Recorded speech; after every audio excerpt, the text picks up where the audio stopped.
দেখো 2023-এর প্রিভিয়াস ইয়ারে এবং অ্যাসাইনমেন্টের একটা কোশ্চেন আছে।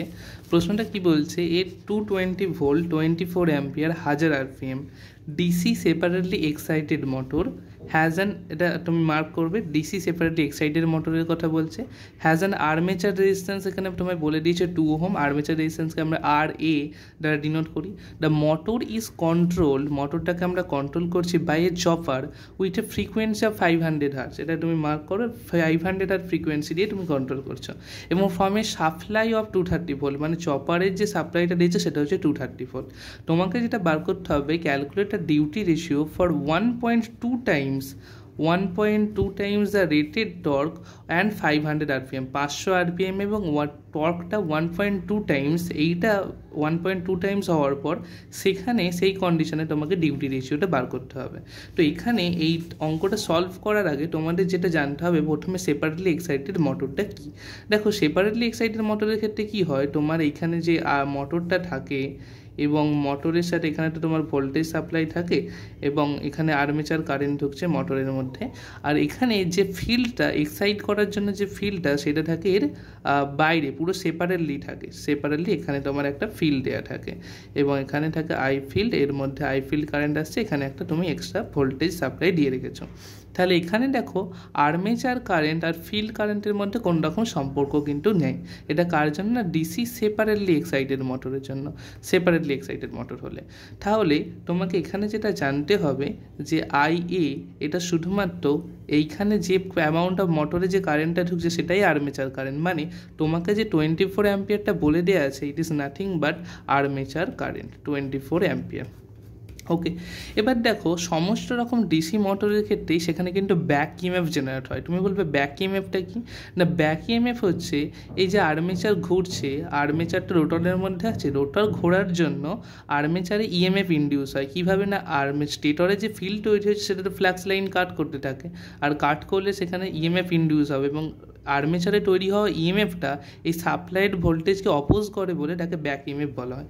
তো ব্যাক ইএমএফ মানে এই সাপ্লাইড ভোল্টেজটা অ্যাকচুয়ালি দুটো কাজে লাগে, একটা হচ্ছে ভি, এই সাপ্লাইড ভোল্টেজ ভি ইজিক্যাল দুটো পার্টে ভাঙছে, একটা হচ্ছে ব্যাক ইএমএফে এবং আরও একটা দেখো এইখানে আর্মেচারের মধ্যে তো কিছু রেজিস্ট্যান্স আছে, তো তার মধ্যে আইআর ড্রপ হচ্ছে আর তার মধ্যে দিয়ে যাওয়া কারেন্ট আইএ, আর্মেচার কারেন্ট এবং আরএ। তাহলে এখান থেকে আমি কি পেলাম, V equal to EB plus IRA. তো এই দুটো রিলেশনশিপ এটা জানলেই তোমার এই অঙ্কটা হয়ে যাবে। এবং আরও একটা জিনিস দেখো, এখানে 50 হার্জ ফ্রিকোয়েন্সি দেওয়া আছে, ফ্রিকোয়েন্সি দেওয়া থাকলে তুমি সেখান থেকে টাইম পিরিয়ড পেয়ে যাবে 1/t=1/f। এবং আর একটা জিনিস তোমায় জানতে হবে, সেটা হচ্ছে ডিউটি রেশিও, ডিউটি রেশিওকে ডি দ্বারা ডিনোট করা হয়, সেটা আমার চপারের ক্ষেত্রে যেটা হয় সেটা হয় V0/Vs, যেখানে V0টা হচ্ছে এই পার্টিকুলার কন্ডিশানে, মানে 1.2 টাইমস রেটেড টর্ক, 500 আরপিএম, এই কন্ডিশানে তোমার আউটপুট টার্মিনাল ভোল্টেজ, এবং ভিএসটা হচ্ছে ডিসি চপারের মধ্যে সাপ্লাই হওয়া ভোল্টেজ। ডিসি চপারে দেখো কত ভোল্টেজ সাপ্লাই করেছে, 230 ভোল্ট। তো এই যে 230 ভোল্ট তুমি ডিসি চপারে সাপ্লাই করেছো, এই 220 ভোল্ট কিন্তু এটা মোটরের, এটা কিন্তু নয়। ভিএসটা যেটা হবে সেটা হবে এই যে ডিসি চপারের মধ্যে সাপ্লাই যাওয়া ভোল্টেজ। এবার আমি সলিউশনটা করেছি, তোমাদের বুঝিয়ে দিই। দেখো তাহলে আমরা প্রথমে ডাটাগুলো লিখে নিলাম, given voltage, armature current 24 ampere, এবং প্রথম কন্ডিশনের স্পিড দেখো বলে দিয়েছিল 1000 আরপিএম, লিখে নিলাম। এবং সেকেন্ড কন্ডিশনের স্পিড দেখো 500 আরপিএম আমাকে চাইছে, তাহলে N2 500 আরপিএম লিখে নিলাম। এবং আর্মেচার রেজিস্ট্যান্সের ভ্যালু 2 ওহম বলে দিয়েছিল, আমি এখানে লিখে নিয়েছি। তো প্রথম কন্ডিশনে তুমি ব্যাক ইএমএফ তাহলে বার করতে পারবে। ব্যাক ইএমএফ সমান কী হয়, প্রথম ভি মাইনাস আইআরএ, তাহলে প্রথম কন্ডিশনের জন্য জাস্ট আমি 1 করে লিখেছি। তাহলে দেখো ভি ভোল্টেজ আমি বসিয়েছি 220 মাইনাস আইএ আর্মেচার কারেন্ট 24 এবং আর্মেচার রেজিস্ট্যান্স 2, তাহলে এখান থেকে পেলাম 172 ভোল্ট। এবং দেখো তাহলে চপারের ফ্রিকোয়েন্সি আমাদের গিভেন ছিল 500 হার্জ, তাহলে তার সেখানে টাইম পিরিয়ড পেয়ে গেলাম 1 ফ্রিকোয়েন্সি করে 2 × 10⁻³ সেকেন্ড। এবার তোমাকে একটা কথা বলেছিল যে তোমাকে ডিউটি রেশিওটা বার করতে হবে 1.2 টাইমস রেটেড টর্কের জন্য। তাহলে রেটেড টর্ক যদি তোমার নর্মাল T/টাও হয়, তাহলে সেকেন্ড কন্ডিশনে তোমার রেটেড টর্ক যেটা আছে সেটা টাও প্রাইম, সেটা সমান হয়ে যাবে ইনিশিয়ালের 1.2 টাইমস। এবার তোমাকে একটা জিনিস বলার ছিল যে এখানে যে কোনো টর্কের সেটা ইকুয়েশান হয় torque is equal to K phi IA। তার মানে ফাই ফিল্ড ফ্লাক্স এবং আয়ের ওপর ডিপেন্ড করে। ডিসি সেপারেটলি এক্সাইটেড মোটরের ফিল্ডটা কী ছিল, পুরো সেপারেটলি ছিল, তাহলে এখানে আইএ আর আইএফের কোনো রিলেশনশিপ ছিল না। এবং তুমি এটা মনে রাখবে এই ডিসি সেপারেটলি এক্সাইটেড মোটরের ক্ষেত্রে ফাইটা হয় কনস্ট্যান্ট। তাহলে এখন টর্ক কার ওপর ডিপেন্ড করবে, শুধুমাত্র আর্মেচার কারেন্টের সাথে প্রপোর্শনাল থাকবে। আমরা সেই রিলেশনশিপটাকে কাজে লাগাবো। দেখো টর্ক যদি 1.2 টাইমস বাড়ে, তাহলে সেকেন্ড কন্ডিশনে আর্মেচার কারেন্টও তাহলে 1.2 টাইমস বাড়বে, because of separately excited motor torque is proportional two armature current. দেখো তাহলে এখানে তুমি আর্মেচার সেকেন্ড কন্ডিশনে আর্মেচার কারেন্ট পেয়ে গেলে।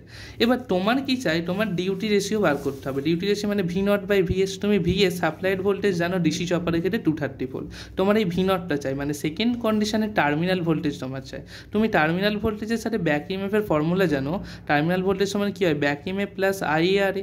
এবার সেকেন্ড কন্ডিশন যখন বলছি, তাহলে সেকেন্ড কন্ডিশনে আউটপুট ভোল্টেজ V0, এখানে তাহলে EB2 হয়ে যাবে back EMF for second condition, IA2 হয়ে যাবে বা IA ড্যাশ যাই বলো না কারণ আর্মেচার কারেন্ট, এবং আর্মেচার রেজিস্ট্যান্সও সেম আছে।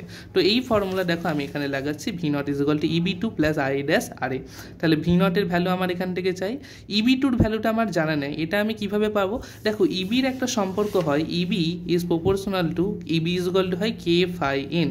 তাহলে EB যেহেতু বললাম separately excited motor phi constant, তাহলে EB is proportional to N।